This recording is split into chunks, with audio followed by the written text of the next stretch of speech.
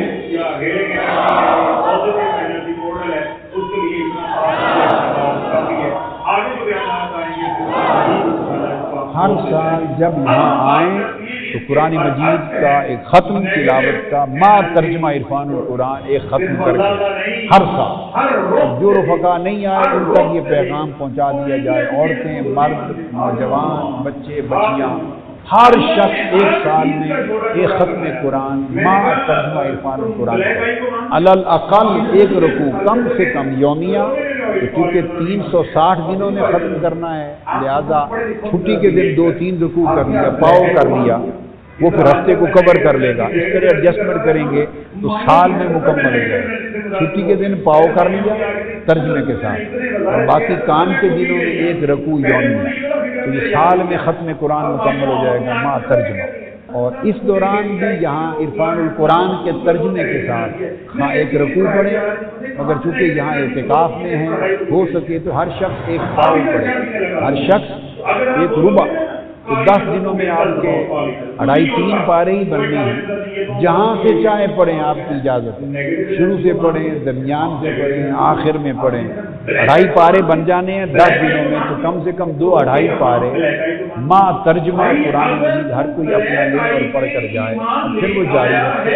اور اگر سورہ بقرہ سے الحمد سے شروع کر دیں تو یہ 10 دنوں میں جتنا ہو جائے تو اگلے سال کے لیے جاری رہے، پھر وہیں سے آگے جاری رہے۔ ہر شخص الحمد اور سورہ بقرہ سے شروع کر دے اور اگلے سال تک ختم قرآن مجید کا مکمل ہو جائے۔ پھر اعتکاف کے یا رمضان المبارک میں شروع کر کے آئیں، اس میں زیادہ ہو جاتا ہے، اور اعتکاف میں اور زیادہ کر لیں اور اگلے سال تک پھر ختم شریف مکمل ہو جائے۔ یہ 10 دنوں کے آپ کو اورات بتا دیے۔ اب اس میں نے ایک لفظ بولا کہ ایک ایسا وظیفہ آج آپ کو اس مرتبہ دے رہا ہوں جو پہلے کبھی نہیں دیا، مگر وہ اس شرط سے دیتا ہوں، وہ آپ کی مرضی کا سودا ہے، اگر شرط قبول کریں تو دیتا ہوں، نہ قبول کریں تو نہیں دیتا، جو دے دیے یہی چاہتا ہوں۔ ایک ایسا وظیفہ دینا چاہتا ہوں جو کبھی نہیں دیا، اور وہ وظیفہ بہت کام آنے والا ہے 10 دنوں کے لیے، مگر شرط یہ ہے کہ آپ اگر قبول کر کے شرط توڑ دی تو نکاح بھی ٹوٹ جاتی ہے۔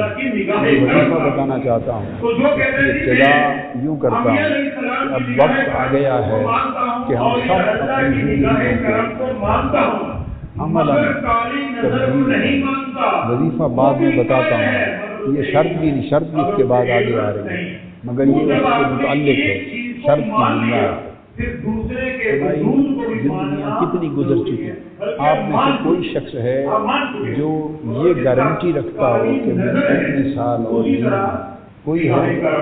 جی، نوجوانوں کے پاس گارنٹی ہے کہ میں چونکہ نوجوان ہوں تو ابھی تو بڑی عمر ہے گارنٹی، چھوٹی عمر والوں کے پاس گارنٹی ہے جی، اور جو میری عمر کو پہنچ گئے ہیں یہ کم و بیش ہیں نیچے اوپر، ان کے پاس ہے، کسی کے پاس ہے جی، کسی کے پاس گارنٹی نہیں ہے۔ انتظار تاخیر کیوں ہے؟ سال ہر سال گزر گئے، جب اچانک بلاوا آ جائے گا اس وقت انسان مہلت مانگے گا تو مہلت نہیں دی جائے گی، مہلت مانگے گا تو مہلت نہیں دی جائے گی۔ یہ مہلت وہی ہے جو اس وقت موجود ہے، مہلت وہی ہے جو اس وقت موجود ہے، کل کی کچھ خبر نہیں، لہذا تبدیلی شروع کرنے میں نہ تاخیر کی گنجائش ہے نہ انتظار کی گنجائش۔ کل میں بات آپ کو اشارتاً سمجھاؤں گا، قیامت کے دن بڑے بڑے لوگ اٹھیں گے، گروہ در گروہ ہوں گے، گروہ در گروہ ہوں گے۔ اعوذ باللہ من الشیطان الرجیم، بسم اللہ الرحمن الرحیم، یوم ندعو کل اناس بإمامہم۔ اللہ تعالیٰ کا نظام قیامت کے دن ایسے ہوگا، وہ قیامت کے دن کے لیے فرماتا ہے یوم ندعو کل اناس بإمامہم، لوگوں کے جتھے ہوں گے، گروہ ہوں گے، لوگوں کے گروہ ہوں گے، بڑے بڑی جماعتیں ہوں گی، بڑے بڑے گروہ ہوں گے، جتھے ہوں گے، اور باری باری ہم سب کو ان کے قائد کا نام لے کر بلائیں گے، پکاریں گے ان کے امام، ان کے قائد اور پیشوا اور رہبر کے نام، اب فلاں والے آ جائیں، جن کا قائد فلاں ہے اب وہ آ جائیں، جن کا رہبر قائد فلاں ہے پیشوا اب وہ آ جائیں، اس طرح بلائے جائیں گے۔ مجھے ایسا لگ رہا ہے کہ سب سے برے حال میں ہم ہیں۔ ادھر 5 شیطانی طاقتیں ہیں جو اس نظام سب سے برے حال میں ہم ہوں گے۔ اصل میں یہ 5 میں بھی شرمسار ہوں گا، آپ بھی شرمسار۔ یہ 5 بری خصلتیں، اس کا ایک ہی حل ہے کہ ہم زندگی میں تبدیلی کا فیصلہ کریں، تبدیلی کا فیصلہ کریں۔ اس کی ابتدا کے لیے آج آپ کو ایک وظیفہ دے رہا ہوں اور چاہتا ہوں کہ اس تبدیلی کا فیصلہ اور اس پر عمل درآمد انہی 10 دنوں میں ہو جانا چاہیے۔ وہ جو وظیفہ دینا چاہتا ہوں وہی وظیفہ تبدیلی کی ابتدا بن جائے گا انشاءاللہ، اگر اللہ نے چاہا اور ہم نے قبول کر لیا۔ ایک مثال دیتا ہوں کسی شخص کی، اس شخص کی مثال پہ غور کریں۔ اچانک حشر کا نکارہ بج گیا ہے، کیا بولیے؟ ناقوس نکارہ بج گیا ہے، حشر کا نکارہ بج گیا ہے اور حکم ہو گیا ہے سب یکلخ اپنی قبروں سے اٹھ کھڑے ہوئے ہیں اور میدان حشر کی طرف جمع ہو گئے. نقارہ حشر بج گیا. اب اس ایک شخص کی مثال کو غور کریں. ایک شخص ایسا ہے وہ بھی نقارہ سن کر سب کے ساتھ وہ بھی قبر سے اٹھ کھڑا ہوا اور حشر میں آ گیا ہے. سامنے میزان ہے، اعمال تو حساب و کتاب ہو رہا ہے، کل صراط ہے. اور وہ ایک ایسا شخص ہے جب اٹھ کے اس نے اپنے آپ کو دیکھا اس کے پاس کوئی عمل نہیں، اس کی کوئی تیاری نہیں، اس نے سارا وقت غفلت میں گزار دیا. اور وہ جب دائیں بائیں دیکھتا ہے تو نہ اس کے ماں باپ اس کے ساتھ رہے، نہ اس کے دوست احباب، ہر کوئی ساتھ چھوڑ گیا. اس کی جیب میں کوئی سکہ نہیں ہے، کوئی عمل کا سکہ نہیں ہے، خالی کئی دامن ہے. ادھر دوزخ نظر آ رہی ہے اور کامیاب لوگ ادھر جنت کی طرف جاتے دکھائی دیتے ہیں. اس حال میں جو شخص جس کے پلے کچھ نہیں حشر کے میدان میں اس کا حال کیا ہوگا؟ آنکھیں بند کر کے ذرا منظر دیکھیں، سوچے اس کا حال کیا ہوگا، اس کی کیا کیفیت ہوگی. آپ کو وہ کیسا دکھائی دے رہا ہے کہ کس حال میں ہوگا. وہ شخص جس کی مثال دی وہ مثال میری ہے. میں نے اپنی مثال دی ہے. اس کو اس مثال کو آپ میں سے ہر شخص اپنی ذات پر طاری کر لے. آپ میں سے ہر شخص اپنی ذات پر وارد کر لے. اور جو وظیفہ دے رہا ہوں وہ 10 دن میں ایک تصور کا وظیفہ ہے. کیا ہے بولیے؟ ایک تصور کا وظیفہ ہے، تصور کا. آج اس لمحے کے بعد اعتکاف کی آخری شام تک یہ تصور قائم کر رہے ہیں کہ گویا نقارہ حشر بج گیا ہے اور ہم سب حشر کی طرف جمع ہو گئے. حشر کو اپنے سامنے دیکھیں اور پلے کچھ نہیں ہے، بلے کچھ نہیں. اور اب سوچنے پھرتے ہیں کہ اب کیا کریں. اور یہ سوچ کے پھر روئیں. آخرت کا یہ خوف اس منظر کو سامنے رکھ کر، آخرت کا یہ خوف دل و دماغ سے طاری کر کے 10 دن اس حشر کے تصور میں، محشر کے قیامت کے دن کے تصور میں کہیں دامن کہیں دست بے عمل ہیں. اس حال میں کھڑے ہو گئے اور جمع ہو گئے میدان حشر. یہ منظر سمجھیں کہ حشر میں جمع ہیں اور پلے کچھ نہیں ہے. اب کیا ہوگا؟ اس تصور میں 10 دن اور 10 راتیں گزارے، نہ کسی سے بولے. ایسا شخص اس کے پاس سکت ہوگی کہ وہ باتیں کرے لوگوں جی بولیے، حال احوال پوچھے، وہ گپ مارے، ہوگی سکت. 10 دن زبان پہ تالے لگا دے، سوائے ذکر اذکار کے، اللہ کے ذکر کے، دین اور آخرت کی فکر کے. یہ جو حلقات ہوں گے، خطاب ہوں گے، تربیت ہوگی، فکر پیدا کیا جائے گا، تربیت کی جائے گی. جو اللہ رسول کی بات ہوگی، دین کی بات ہوگی، آخرت کے فکر کی بات ہوگی، تربیت کی بات ہوگی. بس یہی بات ہے، سننے کے لیے بھی اور کرنے کے لیے بھی. اور ہر شخص دیوانوں کی طرح بے حال پھر رہا ہو میدان محشر میں، چپ پھر رہا ہو جیسے ہوش و حواس اڑ گئے. اور اس سوچ میں دیوانہ پھر رہا ہے کہ میں بیگانگی کی حالت میں ہوں، تنہا ہوں، ہر کوئی چھوڑ گیا اور عمل پلے نہیں. اب کیا ہو؟ اس تصور میں اعتکاف کے لیے 10 دن اور 10 راتیں گزاریں. بس آنکھوں کے سامنے نقشہ بنا لیں. اب یہ اتنا بڑا مجمع ہے نا، سمجھیں کہ یہ عکس ہے اسی میدان محشر کہ جمع ہیں حشر کے لیے. حساب و کتاب ہونے والا ہے اور عمل پاس کوئی نہیں. اب کیا بنے گا؟ یہ تصور نگاہوں کے سامنے رکھ کر اسی لمحے سے یہ کر لیں کہ جو کچھ ہو سکتا ہے اپنے آپ کو بدلنے اور نیک عمل کرنے میں یہ تیاری کریں. 10 دن میدان محشر میں اس تصور کے ساتھ گزاریں اور یہ 10 دن اس کی تیاری میں صرف کریں. ہلکے میں ہوں تب بھی کیفیت نہیں ہو، رنگ اڑے ہوئے ہوں، روتے نظر آئے. 10 دن اتنا روئیں ایک دوسرے کو دیکھیں تو رونے لگ جائیں. روئیں کیسے روئے کہ بھائی میرا کیا بنے گا؟ وہ کہے گا تیرا تو پتہ نہیں کچھ ہو جائے گا، میرا کیا بنے گا؟ بس اسی فکر میں رو 10 دن کا رونا دھونا دیکھ کر شاید مالک کو رحم آ جائے۔ یہ وظیفہ ہے، وہ وظیفے پڑھنے کے تھے، یہ وظیفہ کرنے کا ہے۔ وہ وظیفے پڑھنے کے تھے اور یہ وظیفہ کرنے کا ہے۔ اب سے ضروری حاجات کے تحت یہ دین، تعلیم، تربیت یا حاجات کی بات ہے، اس کے سوا بقایا دنیاوی بول چال 10 دن رات بند ہے۔ اور ناظرین اعلیٰ صاحب نے آپ کو بہت اچھا بتایا کہ 1 تاریخ سے لے کر پورے 20 دن رات دن لگے رہے، انتظامات کیے، شامیانے لگے، بجلیاں لگی، انتظامات ہوئے، کل رات کے طوفان سے سب کچھ اڑ گیا، اور آج جو کام 20 دن میں کیا تھا وہ آج صبح سے پھر کرنے لگے۔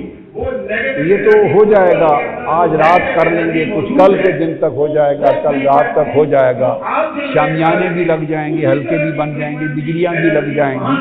پر میرے دوستو، حشر کے دن تو کوئی شامیانہ نہیں ہونا، میدان محشر میں وہاں شامیانہ کہاں سے لیں گے جب سورج سوا نیزے کے برابر ہوگا؟ بھول جائیں شامیانہ ہے یا نہیں ہے، آپ میدان حشر میں ہیں، اپنے تصور میں میدان حشر میں ہیں۔ شامیانے کو کیا کرنا ہے جب تک مالک سے معافی کا پروانہ نہ ملے؟ شامیانہ کو کیا کرنا ہے جب تک معافی کا پروانہ نہ ملے؟ بس اسی کی فکر کریں، اسی کی فکر کریں۔ تو حشر کے تصور میں 10 دن گزاریں اور روتے پھریں رات دن روئیں۔ یہ وظیفہ ہے۔ اللہ تبارک و تعالی ہم سب کے حال میں کرم فرمائے۔ شیخ الاسلام ڈاکٹر محمد طاہر القادری کے آفیشیل YouTube چینل کو سبسکرائب کریں اور بیل آئیکن کلک کریں۔ میں کچھ سدھار بندے کی بات نہیں کر رہا، خصلت کی بات کر رہا ہوں، کریکٹر کی بات کر رہا ہوں، فریکوینسی کی بات کر رہا ہوں۔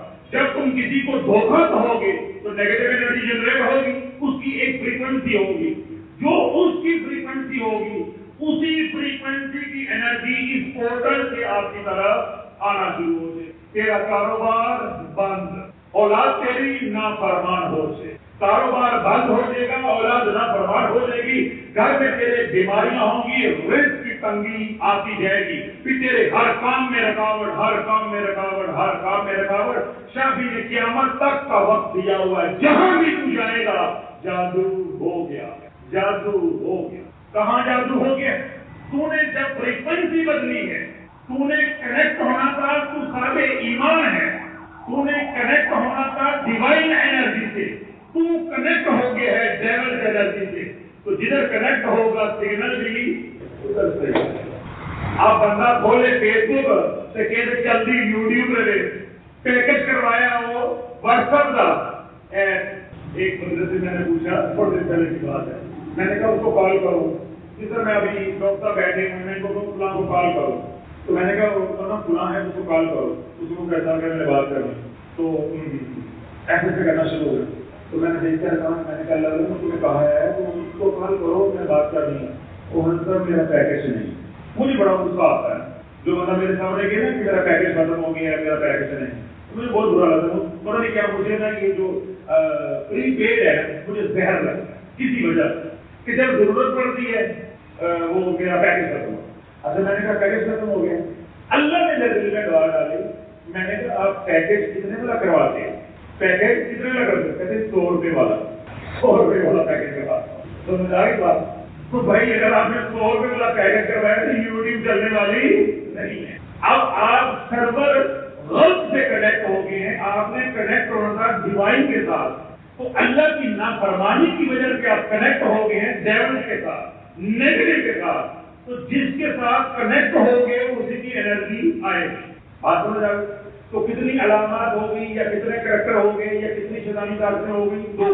ایک میں نے بتائی ہے قارون اور دوسری میں نے بتائی ہے خدا۔ تیسری شیطانی طاقت جو نیگیٹو انرجی پورٹل کو چلاتی ہے وہ ہے فرعون۔ وہ کون ہے؟ فرعون۔